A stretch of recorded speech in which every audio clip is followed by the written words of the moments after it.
കൃഷി വകുപ്പിന്റെ നേതൃത്വത്തിൽ ആലപ്പുഴ കഞ്ഞിക്കുഴിയിൽ നടക്കുന്ന പരമ്പരാഗത വിത്തുത്സവം കർഷക സാന്നിധ്യം കൊണ്ട് ശ്രദ്ധ നേടി.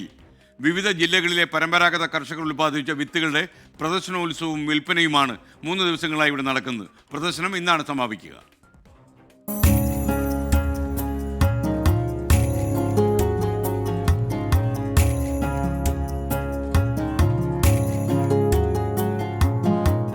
തവളക്കണ്ണൻ, രക്തശാലി, വിരിപ്പ്, മുണ്ടകൻ, ചെട്ടിവിരിപ്പ്, ചെറുവിരിപ്പ് തുടങ്ങി 650-ൽ പരം നെൽവിത്തുകളുടെ അപൂർവ കാഴ്ചയാണിവിടെ.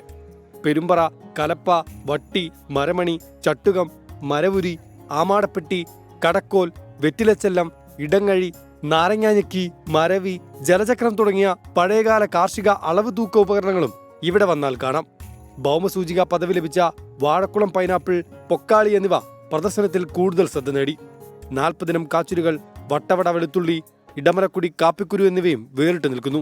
പുതിയ പുതിയ വിത്തിനങ്ങളുടെ എല്ലാം പിന്നാലെ പാഞ്ഞുകൊണ്ടിരിക്കുന്നതിനിടയിലും പഴയ കാലത്തിന്റെ വിത്തിനങ്ങളെ സൂക്ഷിക്കുകയും സംരക്ഷിക്കുകയും കൃഷി ചെയ്യുകയും ചെയ്യുന്ന ധാരാളം പേർ നമ്മുടെ നാട്ടിലുണ്ട്. ആധുനിക ശാസ്ത്രത്തിനും നാളകളിൽ പുതിയ വിത്തിനങ്ങളുടെ കണ്ടുപിടുത്തത്തിനുമെല്ലാം ഉപകരിക്കുന്നതാണ് ഈ ജനിതക ശേഖരം എന്ന് പറയുന്നത്. ഇത് നാട്ടിലെ സാധാരണ കർഷകർ സംരക്ഷിച്ചു വെക്കുന്നുണ്ട്. പ്രദർശനം കാണാനും വിത്തുകളെക്കുറിച്ച് അറിയാനും വാങ്ങാനും ധാരാളം ആളുകളാണ് എത്തുന്നത്. പുതിയ തലമുറയ്ക്ക് വിജ്ഞാനം നൽകുന്ന നിരവധി കാഴ്ചകളാണ് വിത്തുത്സവം സമ്മാനിക്കുന്നത്.